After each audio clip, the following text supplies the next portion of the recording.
এই শোনো না, আমাদের অন্ধবিশ্বাস চ্যানেলটি যারা এখনো সাবস্ক্রাইব করেননি, প্লিজ সাবস্ক্রাইব করে দাও। আর অল্প কিছু সাবস্ক্রাইবার হলে 1 লক্ষ পরিবার হবে। সবাই প্লিজ সাবস্ক্রাইব এবং বেশি বেশি শেয়ার করে দাও প্লিজ।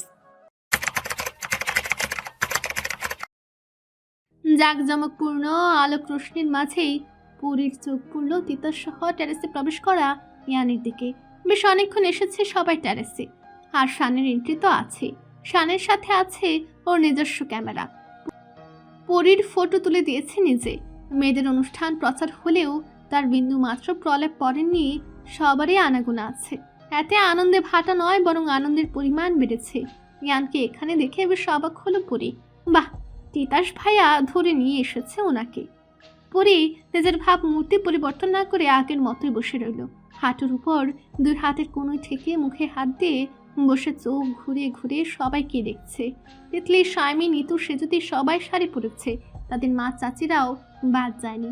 তবে সবাই এখন উপস্থিত নেই, মাঝে মধ্যে এসে ঘুরে যাচ্ছে। এই তো একটু আগে এসে পরীর গায়ে হলুদ ছুঁয়ে দিয়ে গেল। পরীর পা থেকে শাড়িটা একটু উপরে উঠানো। বিভিন্ন রঙের আলোতে পায়ে দেখা মিলছে হলুদের আস্তরণ। দুই হাতের বাহুতে আর দুই গালে কপালে। শাড়ির আঁচল কাঁধে ভাঁজ করে দেওয়া, আর পাশে আঁচল ছড়িয়ে দেওয়া। তিতাস ইয়ানের হাত ধরে নিয়ে এলো পরীর নিকটে। ইয়ানের পরনে সাদা শার্ট, হাতা গুটিয়ে রাখা। বস, আমার বোনের পাশে বস। এই শান, কই রে? আয় এদিকে, ছবি তুলতে হবে, হলুদ দিতে হবে। I don't like this. তুমি ভালো মতো জানো, তোমাদের যা ভালো লাগে করো, আমাকে কেন? চুপ থাক, আজ তোর কোনো বাধা মানব না। তোর পছন্দ না জানি, তোর ভালো লাগে না তাও বুঝি, কিন্তু আমার বোনের চাওয়াটার মূল্য দেওয়া হবে এখানে। ওর সুখ বিয়ে তো 10 বার করবে না, জাস্ট 20 মিনিট ইয়াং। পরী ইয়ানের দিকে একবার তাকালো। কেন তাকিয়েছে? চোখ করে তীক্ষ্ণ দৃষ্টিতে পরীর দিকে চেয়ে থেকে বলল, ওকে। অন্যদিকে যেয়ে দাঁড়ালো। সে যেতে হেসে তিতাসের উদ্দেশ্যে বলল। তিতাস হতাশ চোখে তাকালো ইয়ানের দিকে। থাক, তোমরা আনন্দ করো নিজেদের মতো। ওর পার্সোনালিটির সাথে যা যায় না ও তা করবে না। তিতাস এগিয়ে এসে বসলো পরীর সামনে। পরীর দিকে তাকিয়ে মিষ্টি হাসলো। বাহ, আমার বোনকে অনেক সুন্দর লাগছে। বিনিময়ে পরী মিষ্টি হাসলো। তিতাস বিভিন্ন কথা বলতে বলতে বাটি থেকে হলুদ নিয়ে পরীর দুই গালে আর কপালে ছুঁয়ে দিল। বুঝলি শাইমি, তোরা ভুল করলি। প্ল্যান যখন করলি, বিয়েটা আবার দেওয়ার প্ল্যান করলে বেশ হতো। সব প্রোগ্রামই হলো, শুধু ছন্ন বিচ্ছন্নভাবে গুছিয়ে করলে সুন্দর হতো। হ্যাঁ রে ভাইয়া, সত্যি বলেছিস। আফসোসের সহিত বলল সাইনি। অন্যদিকে শান এতক্ষণ সবটা ক্যামেরায় বন্দি করছিল। ক্যামেরা নামিয়ে নিজেও সায় দিল। অতঃপর পায়ে পায়ে জ্ঞানের নিকট এসে দাঁড়ালো। ব্রো, তোমার বউকে তুমি হলুদ ছোঁয়াবে না? I will make a different. জ্ঞানের বুকে হাত গুজে শটান হয়ে দাঁড়ায়। শান্ত চোখে চেয়ে থাকে শানের দিকে। শান একটু ভোলা ভালা হাসিয়ে কাঁধ উছিয়ে বলে, ওপরে আমার ছোট বোন, সেই জন্য তো মুখ ফুসকে একটা দুটো কথা বলতে পারি না। আফটার অল যথেষ্ট ভদ্র বড় ভাই। ইয়ান হাত বাড়ায়, চোখের ইশারায় ক্যামেরাটা দিতে বলে। শান বিনা বাক্যে ক্যামেরাটা দিয়ে দেয়। প্রশ্নাত্মক চোখে তাকিয়ে থাকে ইয়ানের দিকে। ইয়ান ক্লিক করে একের পর এক ছবিগুলো দেখতে থাকে। ফটোগ্রাফি তো ভালোই পারিস। ডাক্তারি পড়তে যাও কেন তাহলে? সলজ্জায় মাথা চুলকায় শান। তার পরনে হলুদ পাঞ্জাবি। শখের বসে এটা ট্রাই করতাম ব্রো। যখন যতটুকু পারি সবটাই ভালো লাগা, জাস্ট। ইয়ান ফিরিয়ে দিল ক্যামেরাটা আগের মতোই। দাঁড়িয়ে পরীর দিকে নজর রাখলো। শান কথা বলে গেলেও ইয়ানের সেদিকে কতটুকু মনোযোগ তা বোঝা দেয়। তার গভীর চোখ পরীর দিকে নিবদ্ধ। কেউ না খেয়াল করলেও সে যদি দেখলো আর হাসলো। ইয়ানের স্বভাব গড়ে উঠেছে এমন ভাবে, সব মুখে বলে প্রকাশ করা তার স্বভাবে নেই। কখনো ব্যথা পেলেও কি আদতে কেউ বুঝেছে? ইয়ানকে নিয়ে বেশ ধারণা আছে সে যদি। নিজের শাশুড়ি মা আর রায়াদের কাছ থেকে অনেক কিছুই শুনেছে। চোখ বন্ধ করে সে বলতে পারবে পরি ভাগ্যবতী নারী। ইয়ান চাপা স্বভাবের ছেলে, ঠান্ডা মস্তিষ্কের গম্ভীর পুরুষ। কিন্তু প্রফেশনালি ওর এমন রেকর্ড আছে ও যে পজিশনে আছে সেখান থেকে প্রতিনিয়ত যে কালচারে বড় হয়েছে তাতে বড় পজিশনে যদি কোনো মেয়ে থাকে দেখা হলে হাক করাটা স্বাভাবিক। অথচ ইয়ান খুব সুনিপুণভাবে দূরে থেকেছে, এমনভাবে সামলে নেয় যে কোনো কথাই হয় না। না কোনো নারীর দিকে ঝুঁকেছে এর আগে, আর না কখনো ঝুঁকবে। ওর আশেপাশে বেহায়াপনা করার সাহসও কেউ করবে না।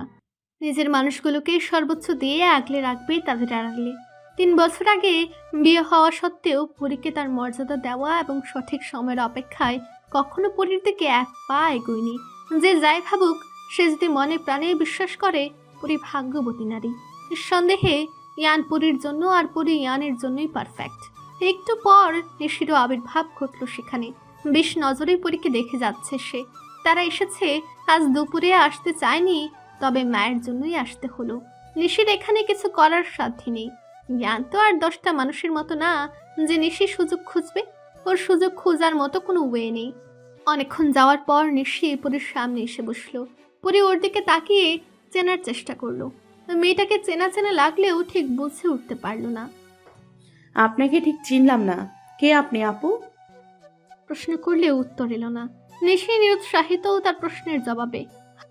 হাতে গিয়ে হলুদের বাটি থেকে হলুদ নিল। তার কাজের ধরন খুব ধীরে। নিশির হয়ে সাইমি বলল, আরে ও রায়ত ভাইয়ের কাজিন বোন, তোর মনে নেই? তিতাস ভাইয়ের বিয়েতে ছিল। পরে ছোট্ট করেও বলল, মাঝে আর দেখা হয়নি তাই চিনতে পারেনি। নিশি হাত এগিয়ে খুব আস্তে ধীরে পরীর গালে, কপালে, হাতে আর পায়ে লাগিয়ে দিল। গলায় কেউ হলুদ না লাগালেও নিশি লাগিয়ে দিল। পরে বেশ অস্বস্তিতে পড়লো, কারণ সবাই হালকাভাবে লাগালেও নিশি ওর 2 গালে মাখিয়ে দিয়েছে। কপালে আর গলায়, হাতের অনেক অংশ সহ পায়েও। নিষেধও করতে পারলো না পরী, শুধু অস্বস্তি মাখা হাসি ছুটে বজায় রাখলো। হলুদ নিয়ে কেউ তার সাথে মজা করে মুখে লিপতে দেয়নি। শীতের আমেজ তারপর কদিন যাবৎ পরীর পানি চেঞ্জ হচ্ছে। বিষয়টাই রিতা সবাইকে বুঝিয়ে বলেছে, এতে করে পানি গায়ে লাগানো যাবে না বেশি, তাও রাতের বেলা। সবাই মেনে নিয়েছে তা। পরীর বেশ কয়েকবার ইয়ানের দিকে তাকিয়েছে। ওর গভীর দৃষ্টি দেখে প্রত্যেকবার হিম হয়ে এসেছে ওর শরীর। কই, এর আগে তো এমন হয়নি। আজ কেন এত বেশি অনুভূতি জেঁকে ধরেছে তাকে? সময় পেরোতেই হলুদ গায়ে অসহ্য লাগতে লাগলো পরীর। তিতলি এখানে নেই। শাড়ি পরলেও সে বেশি সময় নিচে বড়দের সাথে কিছু করছে। মাঝে মধ্যে আসছে, তাই পরী নিতুকে ডাকলো। মাত্র এলো নিতু। আনাম এতক্ষণ এখানেই ছিল পরীর সাথে বিভিন্ন স্টাইলে ছবি তোলা শেষে নিচে গেছে সে। নিতু এগিয়ে এসে হাসি মুখে পরীর পাশে বসলো। শানকে ডেকে বলল ছবি তুলতে। শানকেও আসতে বলল, কারণ শানের সাথে নিতুর ছবি তোলা হয়নি। শান সায় দিয়ে রায়দের হাতে ক্যামেরা দিয়ে চলে এলো। কয়েকটা ছবি তোলার পর রাত লক্ষ্য করলো পরীর প্যাঁচার মতো মুখ। ও কিছু বলবে তার আগে ইয়ান তাকে ইশারা করলো সেলফোনটা উঁচু করতে। রাত নিজের সেলফোন পাঞ্জাবির পকেট থেকে বের করে ইয়ানের টেক্সট চোখে পড়লো। সঙ্গে সঙ্গে পরীর দিকে আবারও তাকালো। পরি, কি হয়েছে? ঠান্ডা লাগছে নাকি? না, হলুদ গায়ে অসহ্য লাগছে ভাইয়া, আমি এখন উঠতে চাই।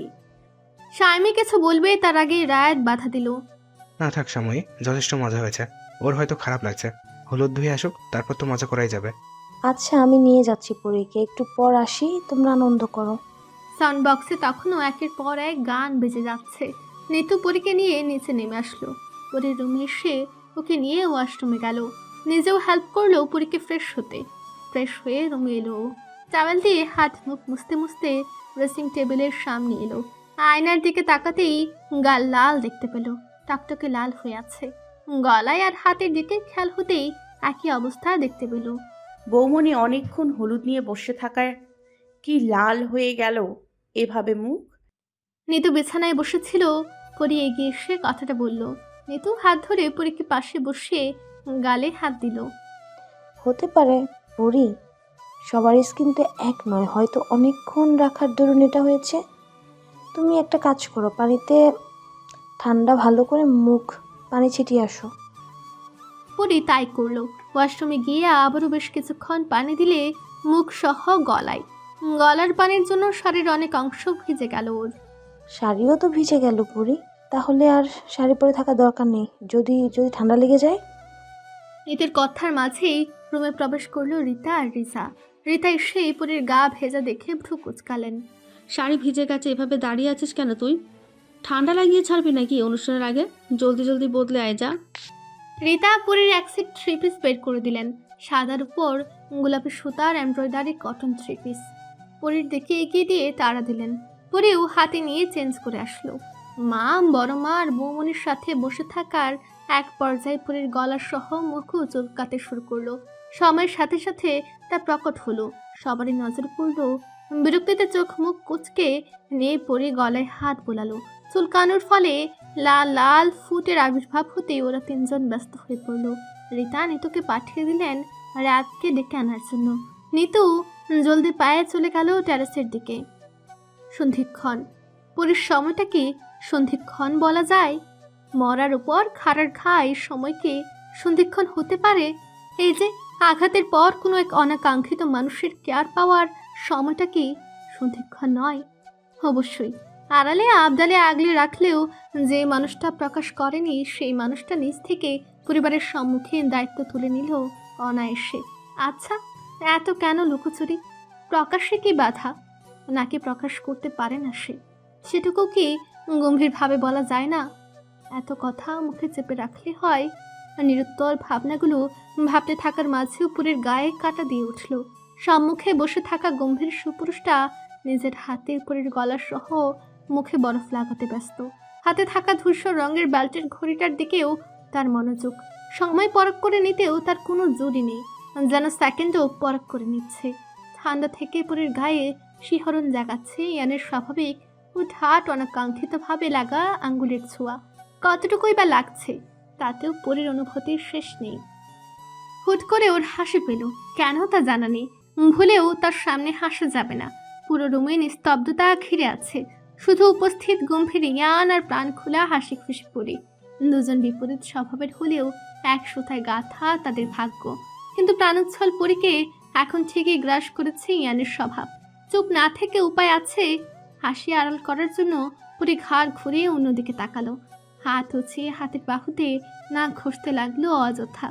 কিন্তু তাতেও কি কাজ হলো? 30 সেকেন্ড পেরোতে না পেরোতেই ইয়ানের পুরুষশালী হাত আলতোভাবে পরীর হাতের কবজির উপর ধরে সরালো। মুখে আর একবার আলতোভাবে বরফের ঠান্ডা আস্তরণ দিয়ে রেখে দিল ক্লজেটের উপরে। পরী ঠোঁট কামড়ে ধরেছে। আজব হাসির কি হলো এখানে? এবার নিজের উপরে বেশ বিরক্ত হলো। ঠোঁট কামড়ে ধরে পুরো রুমের এদিক ওদিক তাকাতে লাগলো, যেন রুমের সব কিছু খুঁটিয়ে তাকে দেখতেই হবে। হোয়াট? ইয়ান হাসকি স্বরে প্রশ্ন করলো। পরী কিছুটা হাঁকচুকিয়ে মাথা নাড়ালো, সাথে সাথে দুদিকে মুখে বলল, আর নিব না, ঠান্ডা অনেক। ইয়ান পরীর মুখপানে ভালো মতো চেয়ে হাত বাড়িয়ে ক্লজেট থেকে অ্যান্টিসেপটিক ক্রিমটা হাতে তুলে নিল। হাত দিয়ে থুতনি ধরে দুদিকে মুখ ঘুরিয়ে পরীর দুই গাল দেখে নিল সূক্ষ্ম নজরে। ডিসকমফোর্ট যখন লাগছিল বসেছিলে কেন ঘন্টার পর ঘন্টা? মুখে বলা যায়নি তোমার প্রবলেমের কথা? বলার জন্য কি সবসময় কেউ রেডি থাকে? কে থাকলো রেডি? আপনি? ইয়ানের কথায় প্রথমে মুখ ফুলালেও পর মুহূর্তে আগ্রহ ভরা কণ্ঠে বলল পরী। উত্তরের আশায় ইয়ানের চোখে চোখ রাখল সে। তবে ইয়ানের মাঝে উত্তর দেওয়ার কোনো ভাব লক্ষণ পরিলক্ষিত হলো না। ক্রিম লাগাতে উদ্যত হতেই পরী বাধা দিল, মিনমিনে কণ্ঠে বলল, আমি লাগিয়ে সমস্যা হবে না। ইয়ান বাড়িয়ে দেওয়া হাতটা থামালো। আবারও গভীর নজরে পরীর দিকে তাকিয়ে থাকলো। পরী পারল না ইয়ানের চোখের দিকে তাকিয়ে থাকতে। নজর নামিয়ে নিল, হাত বাড়ালো অ্যান্টিসেপটিক ক্রিমের দিকে। Never Easter my work, you are my wife. আমার রাইট আছে তোমাকে স্পর্শ করার। আই থিঙ্ক অস্বস্তি ঝেড়ে ফেললেই তোমার জন্য ভালো হবে।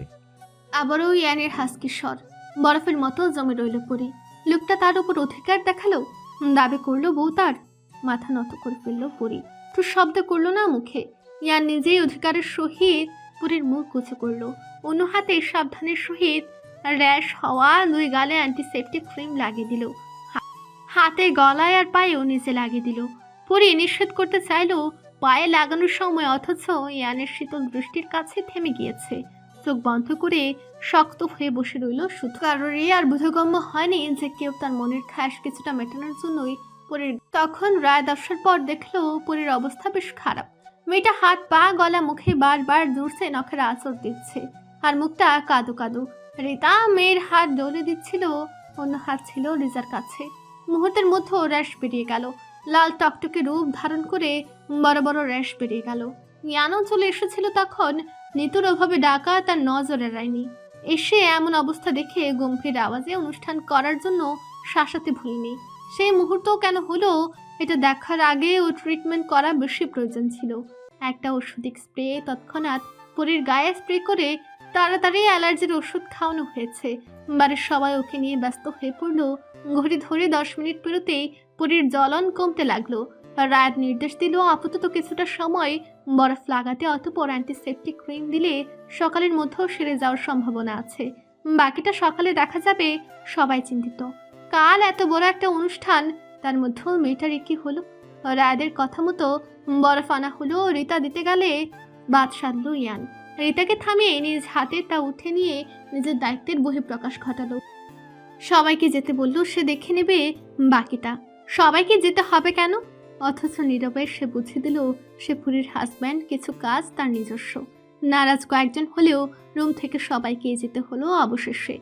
রায়দের নির্দেশে টেরেস থেকে হলুদের বাটি আনতে গেলেও সেটা পেল না স্বামী তিথি। আপাতত বাড়ির হলরুমে সবাই বসে আছে। রিতা অস্থির, মেয়ের কাছে থাকতে পারলেন না। অথচ একটা সময় মায়েদের কিছু আদরের ভাটা পড়ে। নিজ নিজ ভালোবাসাগুলো চাইলেও দেখাতে পারা যায় না, এটাও ভালো কথা অবশ্য। মেয়ের প্রতি জামেরকে আরও ভালো লাগে। মনের স্বস্তি আবারও আনমনে মেয়েকে নিয়ে অস্থির। পরি তো তার কলিজা, পরি এসেছিল বলে সে বেঁচে ছিল। হয়তো সত্যিই নরম মনের রিতা পাগল হয়ে যেত সন্তান হারানোর বেদনায়। বাড়িতে অনেক রিলেটিভ, তাই রিতা স্বাভাবিক থাকলেন। অনেকে চেনা, আবার অনেকে অচেনা। আলাদা গেস্ট হাউসটা খুলে দেওয়া হয়েছে তাদের জন্য। এর মধ্যে নীরার বোন এবং বোন জামাই, তার মেয়েও আছে। একমাত্র ছেলে আসেনি। সে ভাবতেও পারেনি পছন্দ করা মেয়েটা আর বড় হওয়ার অপেক্ষা করেছিল, অথচ তার 3 বছর আগেই বিয়ে হয়েছিল। নিজের খালামণিও এই কথা বলেনি। তবে কাল আসবে সে, না এলে খারাপ দেখায় বিষয়টা। পরীকে ভালো লাগলেও সেটা ভালো লাগা পর্যন্ত। তিতাসের বিয়ের পর হাতে গোনা কয়েকবার দেখা হয়েছিল পরীর সাথে। ভুলতে হয়তো সময় লাগবে না। আন্দাজ মতো অ্যালার্জি ভেবে নিলেও রাত একবার চেক করতে চেয়েছিল বাটির হলুদ গায়ে লাগিয়ে। কিন্তু স্বামীর কথা শুনে অবাক হয়ে প্রশ্ন করলো, ভালো করে দেখেছিস? কোথায় যাবে? রাত কপালে 2 ভাঁজ ফেলে কিছু ভাবলো। এমনটা হতে পারে, নেগেটিভ কিছু ভাবার ওয়ে নেই। তারপরেও তার মনে হচ্ছে অ্যালার্জির কারণ না, অন্য কারণে এটা হয়েছে, বিষাক্ত কিছু। কিন্তু এখন তো আর জানার উপায় থাকলো না। আচ্ছা যা, আমি মমকে বলবো খোঁজ নিতে কে এনেছে বাটি। দেখে আয় পরে কি অবস্থা। পরদিন সকালে ঘুম ভেঙে পাশে তাকাতেই পরের নজরে পড়ল মায়ের ঘুমন্ত মুখের দিকে। এক হাত তার কপালে, তখনও পরে চোখ বন্ধ করে বলে দিতে পারে নিশ্চিত মাঝরাত পর্যন্ত রিতা তার মাথায় হাত বুলিয়েছে। অটোমেটিক ওর মুখে হাসি ফুটে উঠল। ব্যাড অনেক বড়, নিঃসন্দেহে 3 জন ঘুমানো যাবে। অন্য পাশে পরি, দুপাশে তার অতি প্রিয় 2 জন মানুষ। স্নিগ্ধময় হাসি উষ্ঠদয় রেখে পরে 2 জনকে অনেকক্ষণ দেখলো। অতঃপর জানালার দিকে তাকিয়ে আন্দাজ করার চেষ্টা করলো সকাল কয়টা বাজতে পারে। কিন্তু বাহিরে তেমন আলো দেখতে পেল না, মাত্র অন্ধকার কাটছে। কাল ওই ঘটনাটার পর আর পরে বের হয়নি রুম থেকে। রিয়াদ নিজ হাতে কালকে মেয়েকে খাইয়ে দিয়েছেন। পরেও তৃপ্তি সহকারে খেয়েছে। দেখা গেল পরীকে খাওয়ানোর সময় স্বামী এসে আবদার জুড়ে দিল। এক কথায় 2 কথায় রিয়া পরী সহ তিতলির স্বামীকেও খাইয়ে দিল। সবাই বেশ কিছুক্ষণ মজা করে অতঃপর সকাল সকাল ঘুমিয়ে পড়ল। পরীর ভাবনার মাঝেই মনে পড়ল আজ তার বউ ভাত, কাল থেকে পার্মানেন্ট ইয়ানের সাথে তার সংসার শুরু। একটু আধটু যা শুনেছে, হয়তো সপ্তাহ খানেক বাড়ির সবাই ওখানে থাকবে, তারপর চলে যাবে। যেহেতু বউ ভাতের পরে একটা রিচুয়াল আছে, সেই অনুযায়ী ওরা জোড়া ভাঙবে না। পরিয়া আর ইয়ানকে রেখে বাকি সবাই চলে যাবে। যখন সুযোগ পাবে ইয়ান পরীকে নিয়ে গ্রামে যাবে, তার আগে পরি যাবে না একা। মাস 1.5 পর থেকে পরীর ফার্স্ট ইয়ারের ফাইনাল এক্সাম শুরু। ইয়ান সব রকম ব্যবস্থা করে রেখেছে। এক্সামের পরেই পরীকে ঢাকার কোনো প্রাইভেট ভার্সিটিতে ভর্তি করাবে। আরও কত কি, এরা নাকি নিজের হাতে নিজের ছেলে আর ছেলের বউয়ের সংসার নিজের মন মতো সাজিয়ে দিয়ে যাবে। পরি যে তার খুব শখের, তাই তো তার এত আনন্দ। রিসেপশনের জন্য যে লেহেঙ্গাটা নেওয়া হবে তা একজন ডিজাইনারকে দিয়ে ইউনিকভাবে বানানো হয়েছে। নকশা করার জন্য আলাদা একজন ছিল। এই সব কিছু নীরা নিজে করেছে। পায়ের নখ থেকে মাথার হিজাব পর্যন্ত পুরীর যা যা লাগবে তিনি নিজে আলাদা আলাদাভাবে ইউনিক কিছু খুঁজে নিয়েছেন। ছোট ছেলের বউ যে তার বড্ড প্রিয়। পুরী বসে আছে বিছানার উপর। সে পুরোপুরি রেডি হয়ে বসে আছে। তার দুপাশে ব্যাডে লেহেঙ্গার ঘের ছড়িয়ে রাখা।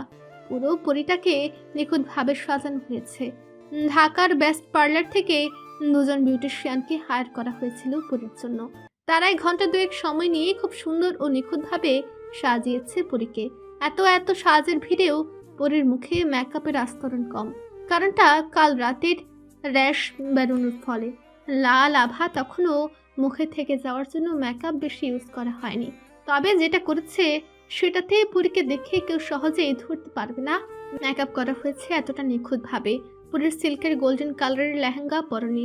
লেহেঙ্গার উপর টিরোজ সুতোর কাজ করা আভা আর পাথর সহ বিভিন্ন রকম আকর্ষণীয় পুঁতির কাজ।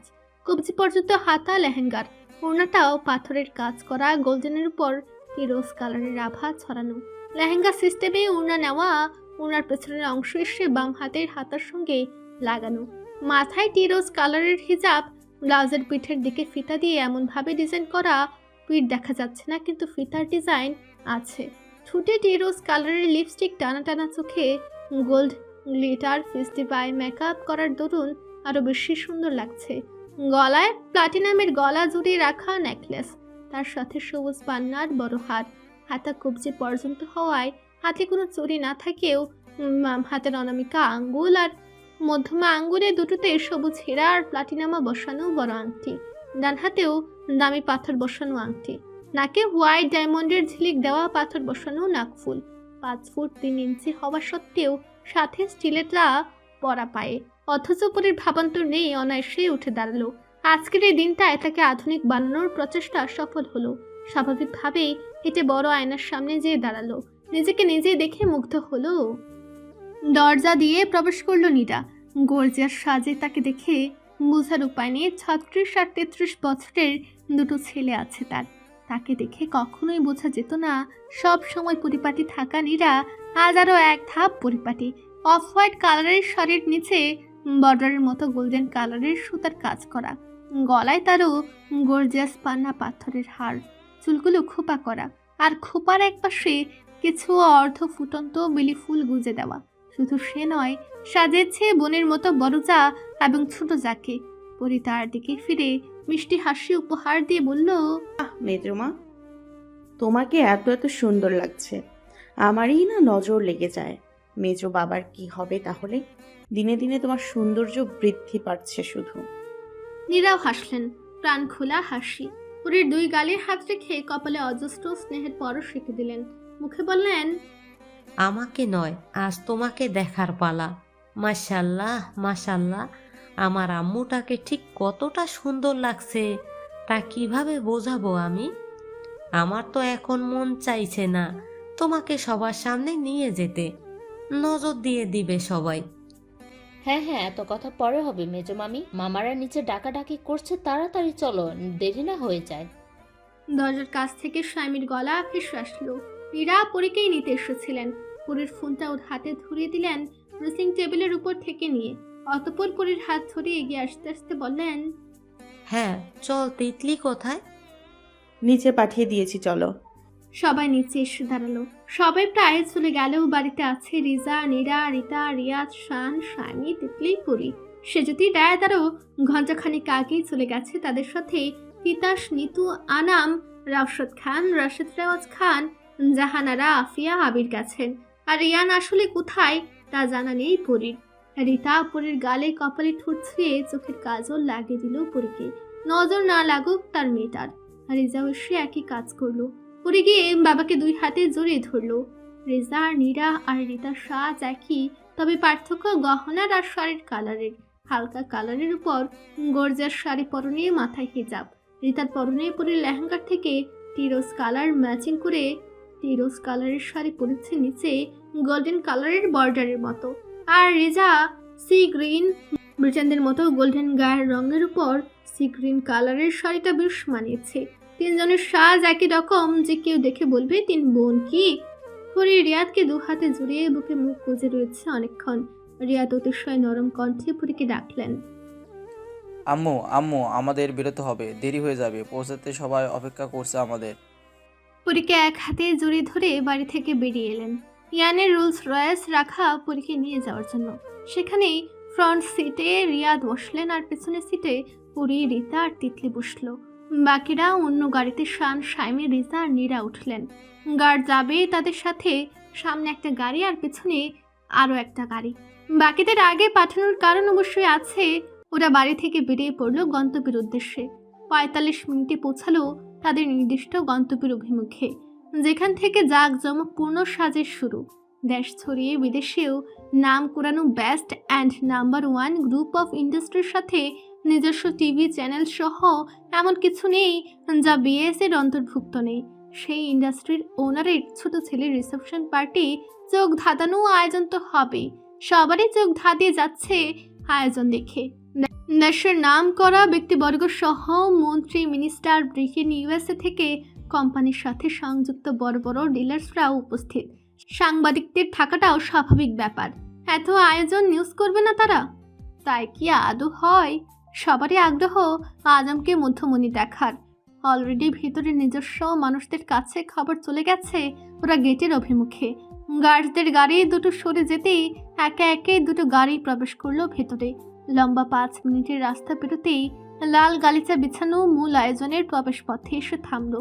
প্রবেশ পথের দুপাশে সাংবাদিকদের দেখা মিলল।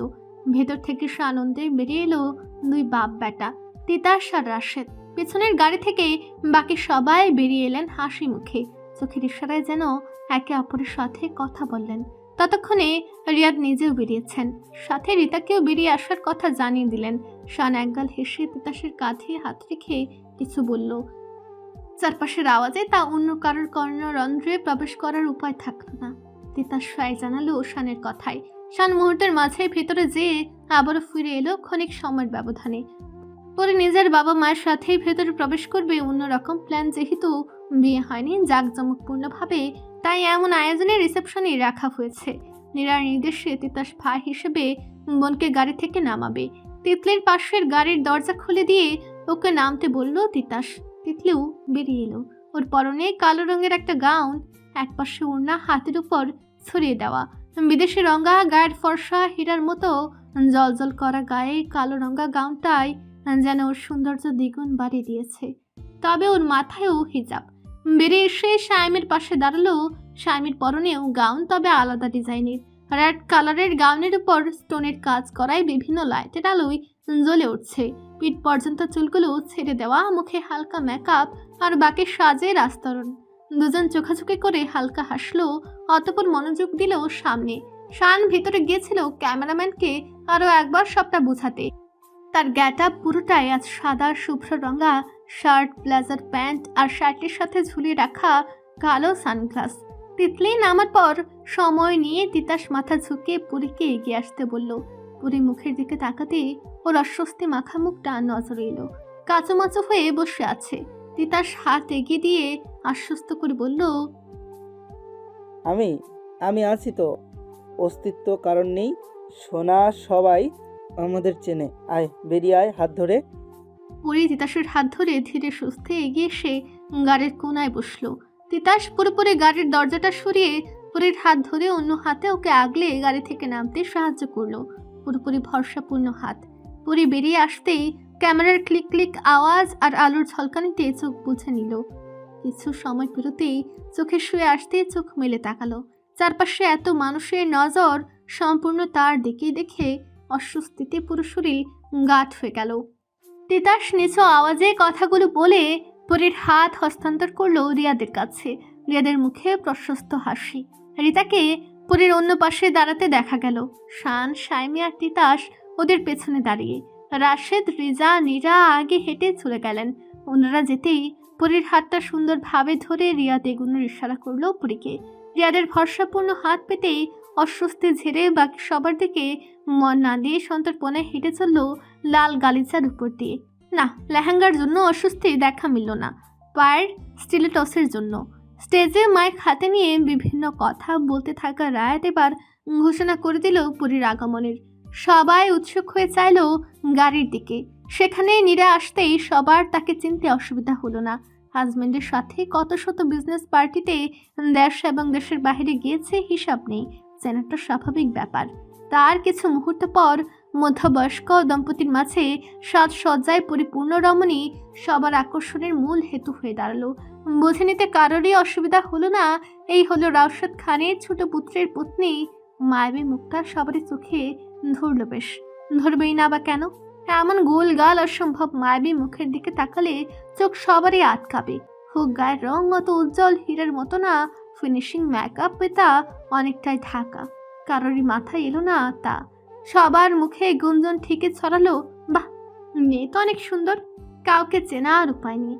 যেন নতুন করে সবার রিসেপশন পার্টি হচ্ছে পরি আর ইয়ানের সঙ্গে। রেওয়াজ খানের পরনে শুভ্র পাঞ্জাবি থাকলেও তার 3 ছেলের পরনে সাদা শার্ট, কালো প্যান্ট, ব্লেজার পরনে। নিয়মিত ভালোবাসার গল্প শুনতে এবং পড়তে আমাদের অন্ধবিশ্বাস চ্যানেলটি সাবস্ক্রাইব করে পাশে থাকা বেল আইকনটি ক্লিক করুন। ধন্যবাদ সবাইকে।